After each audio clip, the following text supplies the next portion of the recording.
Our ceremony this morning will be intertwined with our service. So I'm glad to see so many people with Cedarine. I'm going to ask those of you who are wrapping to fill in and are nearly done to please come take a seat now so that you won't be disrupted getting to your seats. And you won't be stuck standing in the back for the next 15 minutes either. From the moment that Shay begins speaking until Rabbi Rosenthal concludes speaking, I'm going to ask that nobody be moving around the room. This is just some instruction so that we aren't showing the level of respect that I think we feel. So I'm going to repeat. From the moment that I pass the microphone to Shay until Rabbi Rosenthal has concluded her words, we are all going to either sit or stand in our places. Give a minute for people to find their way to their seats.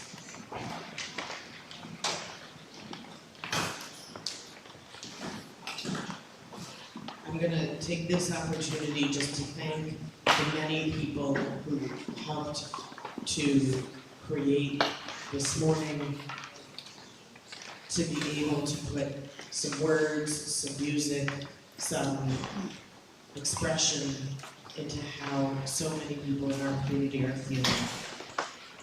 There were adults involved, too many for me to list, but your teachers, your administrators all helped. I also want to thank the members of the Israel Club under the leadership of Ariel Bethler, Sam Halter, and Noah Shore.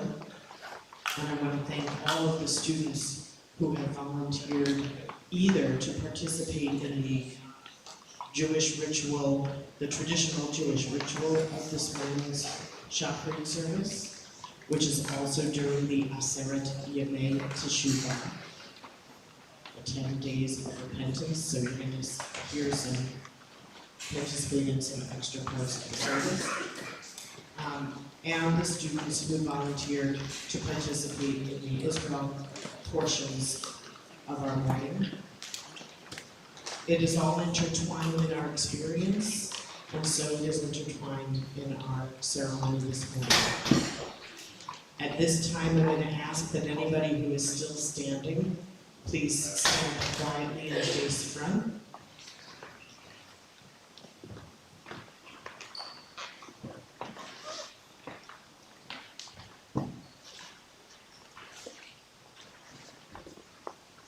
Exactly 365 days ago, we all slept soundly and excitedly as the Simchat Torah celebrations were soon to come.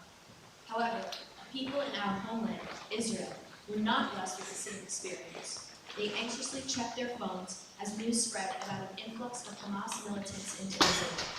That day, 1,200 Israeli civilians were murdered and 251 were taken hostage.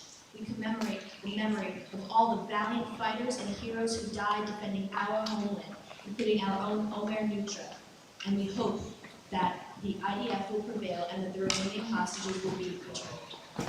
We are one of many Jewish communities among Long Island marking this anniversary today, and we welcome Rabbi Tara Rosenthal from the Melville Jewish Center who will share a few words before we begin Shabbat.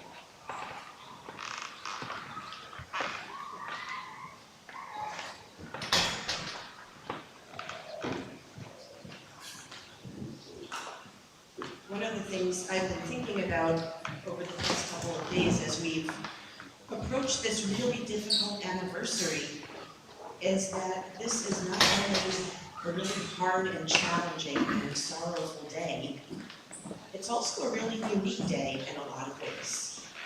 For people in your generation, talking to the students, and in our generation, talking to the other parents, this is really something unique in our lifetime, something that we haven't experienced before. We were born after Israel's major wars, the War of Independence, 67, 73. We were born in a post-Holocaust time when we hear about all of these things that our people have been through, and they're all in the past, right? We get together and we mourn on Yom HaShoah for something that happened in the past. This is something that has happened to Israel and to the entire Jewish people in our lifetime, and it's something that's still going on. 1 year later, we still don't have Omer back. We still don't have our hostages back. We still have to see the news about Israel being under attack every day. And it's hard for us to process this because how do we mourn for something that's still happening when the emotions are still really raw? Another thing that's sort of weird about this time that I was thinking about on Rosh Hashanah is that it's such a strange mix of happy and sad. We get together with our communities, with our families on Rosh Hashanah, and we talk about having apples and honey and welcoming in a sweet new year. I don't know about you guys, but for me, all of the celebrations that I honestly did enjoy on Rosh Hashanah with my family and with my community were all tinged with the sadness of realizing that in just a few days it was going to be October 7th. So how do we deal with these times when emotions are very real and very raw? When we have sometimes conflicting and confusing feelings that threaten to overwhelm us at times like these? I think our tradition gives us some blueprints for dealing with moments like that. You might have seen, if you've been to or ever seen any representation of a Jewish wedding, you know that traditionally the groom breaks a glass at the end of the wedding. The very first time something like this happens is a story in the Talmud, at which some of the ancient rabbis were at a wedding that, believe it or not, got a little too rowdy. The celebration was getting a little too out of hand, if you can believe that about the ancient rabbis that we learned about in the Talmud. And one of the rabbis smashes a glass because he wants to get everybody's attention back in the moment. And the Talmud says about this time, Gilu ir ada, rejoice with trembling. And I think that sums up so beautifully so much of what it means to be Jewish. Rejoice with trembling. Even at our happy times, we still sometimes feel anxiety about what is to come, sorrow for those that we have lost. It's complicated. It's just part of the Jewish experience. And that's part of what we are experiencing now as we have the happiness of our holidays and the new year. And I like that idea of having trembling and happiness together, Gilu ir ada, because I think what it implies to me is that the opposite is also true. Not only do we sometimes have little bits of sorrow that come into our joy, but even when we have difficult and sorrowful times, we have pieces of joy that come in, and a lot of the time that joy takes the form of hope. And I think that's what our tradition challenges us to feel on a day like today. I know you guys have been doing Psalm 27, Le David, every day.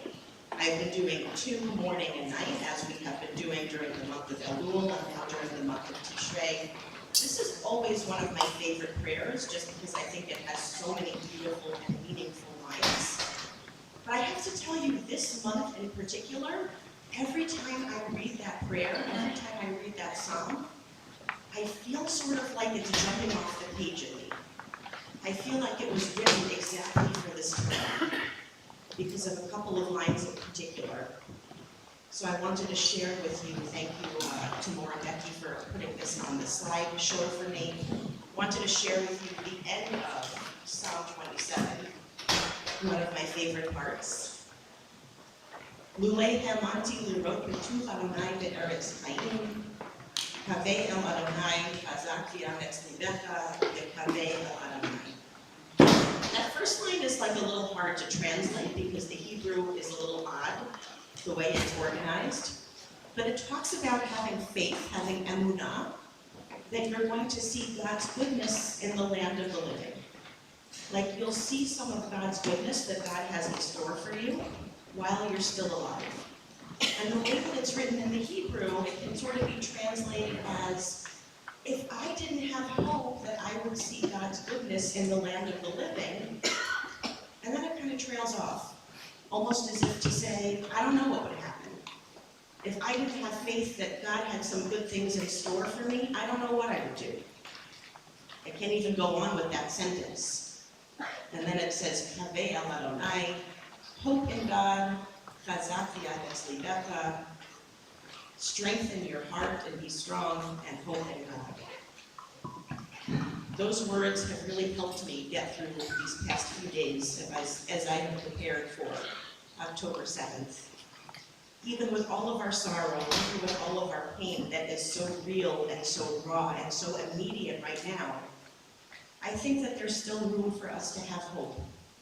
And I think, as that first line implies, if we don't have hope, we can't even go on. So it's not even just that our tradition allows us to have hope. Our tradition tells us that we have to have hope.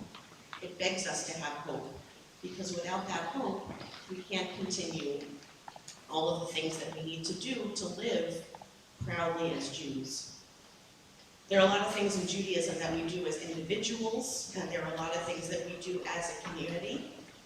We can certainly have hope and faith as individuals and keep it in our own hearts. I think hope is best done as a team sport, though, in Judaism, so to speak. I think hope is most powerful when we experience it together. And that's why I think a gathering like this is so important. As we transition in a moment into our tefillot, into our prayers, we're going to enable ourselves and each other to feel the pain that we feel on a day like today, to feel the anxiety as we wonder about Israel's future, but we're also really going to challenge ourselves as individuals and as a community to feel the hope that God still has good things in store for Israel and for our people, that things will get better in the new year, that God willing, our hostages will come home soon. We're going to push ourselves a little bit today to have that hope, and that's what's going to carry us through. I want to wish each and every one of you a Shana Yoter Tova. May God give us a year that is better than the last.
This song, China for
Before when we get to the Amidah, please remember to insert the insertions that says between Moshe Rabbeinu and Pure, which means say the Amidah and Oral Pilot and look up by looking so that we're all in the same thing, the same thing.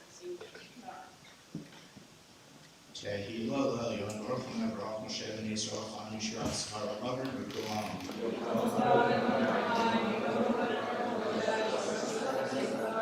Shirah, Shashi, so you in this fast watching, I'm off, I can do them with food.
Seated, we now hear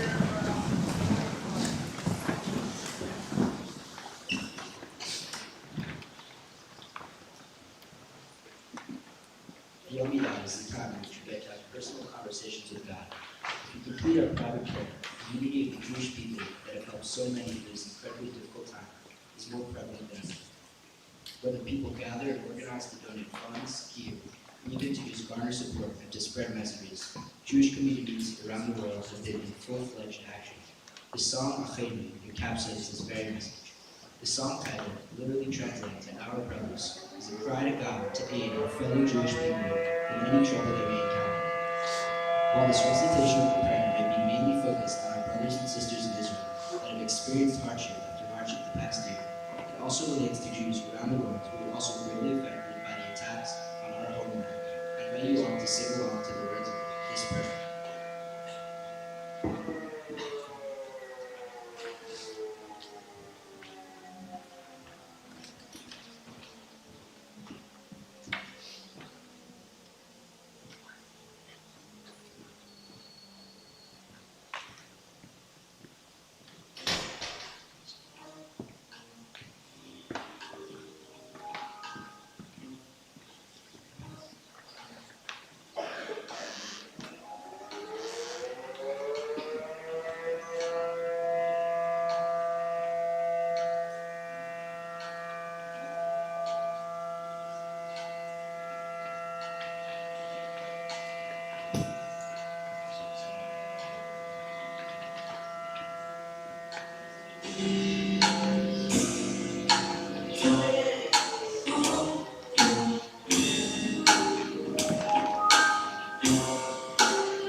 lines, we're going to do the first 3 lines back and forth.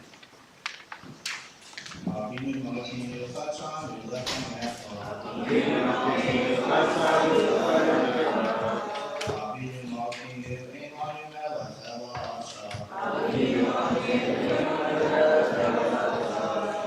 Beginning walking in the left arm.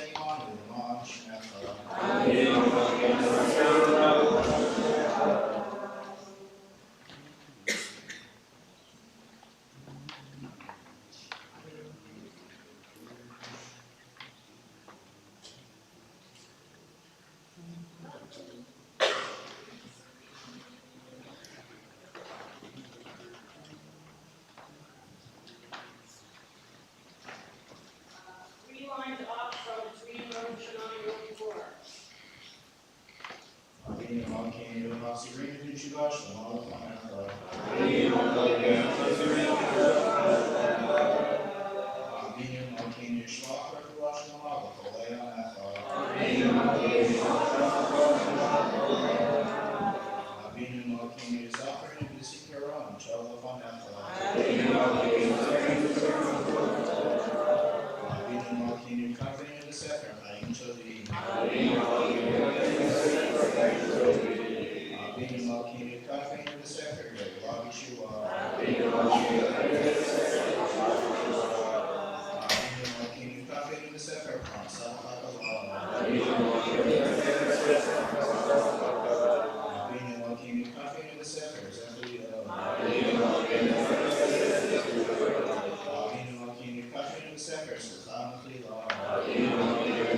Commemoration on your floor. Beginning walking in the left arm, your left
We will now recite prayer for the hostages. They have spent 365 days in captivity, being tortured, questioned, starved, and so much more. We must continue the pressure on our government officials and in spreading the message demanding the immediate release of all Canadian hostages. God who blessed our ancestors, Abraham, Isaac, Jacob, Moses, Aaron, David, and Solomon, bless the soldiers and civilians who are being held hostage by our enemies. May God protect them and save them from all trouble and distress and from every plague and illness. May God extend mercy to them, to heal them, strengthen them, sustain their lives, and release them safely to freedom to return to their families. May they live long days and years in strength and peace. And by the grace of our ancestors, you will save the children, and first, free me from prison so I can give thanks to your name when we fulfill your plans. Let us say, משבח רבנו אברהם יצחק ויעקב, משה ואהרון, דוד ושלמה. הוא יברך את החיילים והאזרחים החטופים בידי רבנו. הקדוש ברוך הוא ישמרם ויצילם מכל צרה ומצוקה ומכל מלא ומחלה. ויראה חמים עליהם להחרימם ולפוררותם ולהחזיקם ולאחרותם ויוציאם במהרה לחירות עולם וחזרה לחיק משפחותיהם. יזכו לאורך ימים ושנות חיים ברוב ועוז ושלום. בזכות אבות תושיע ימים וקוים להם הפסוק. הוציאם מסגר נפשי להודות את שמך. השתה לעולם זמן בריא ולומר אמן.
year, our ninth grade rabbinics class met with students from the Or Pelech School in Jerusalem to study together and to learn about American and Israeli Jewish culture.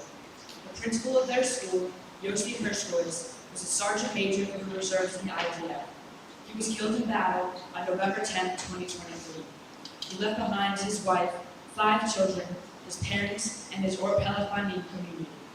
In his memory, we'll sing Gam Ki Eleh to a melody that he composed.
Bagala, Bisman, Ari,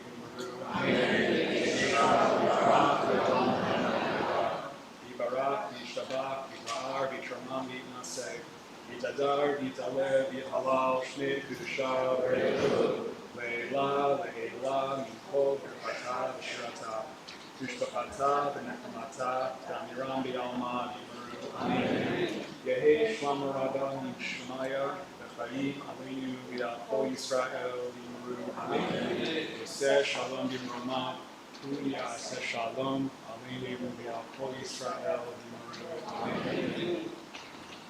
Now here comes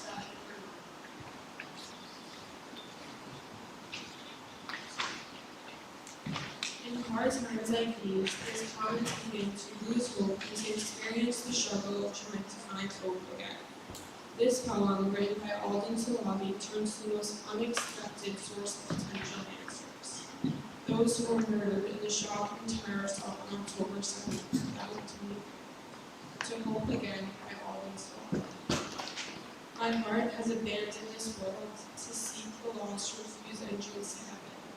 Yes, the innocent dead have refused their places in the holy realms, to fly on the wind, to dwell among the stars, to haunt the bloody earth with messages of love and despair, beseeching comfort from the ancient deep from which all life emerged. My heart has abandoned this world, praying to learn from the innocent dead how to hope again.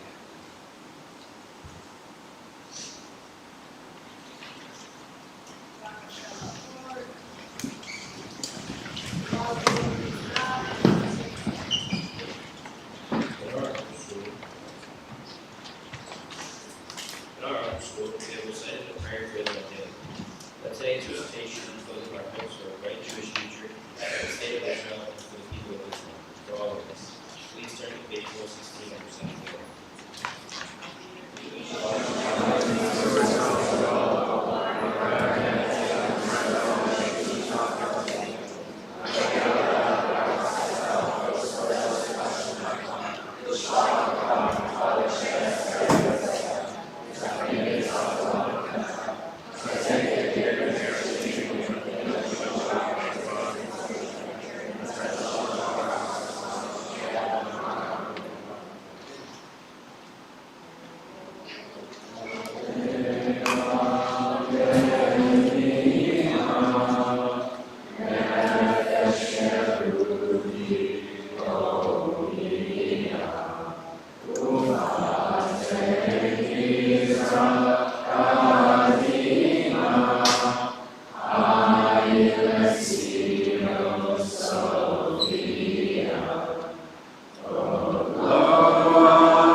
Well, times like these can be tough for those of us who live in the diaspora.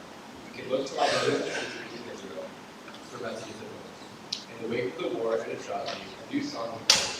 This tune, Am Yisrael by Eyal Golan, has become an anthem of hope and strength throughout the past year.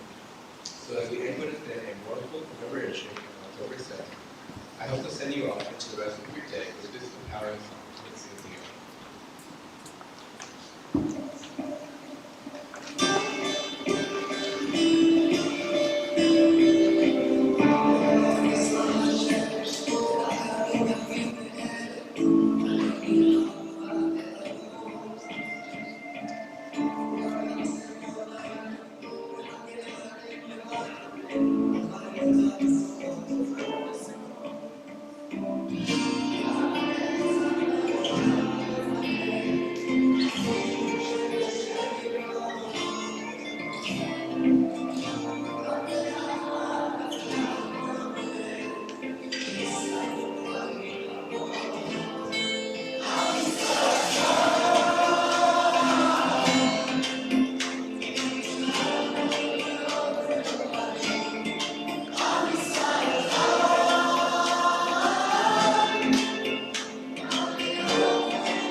This concludes our ceremony this morning. I'm going to invite 11th and 12th graders and their teachers. Please put your senior name on the cards, and you may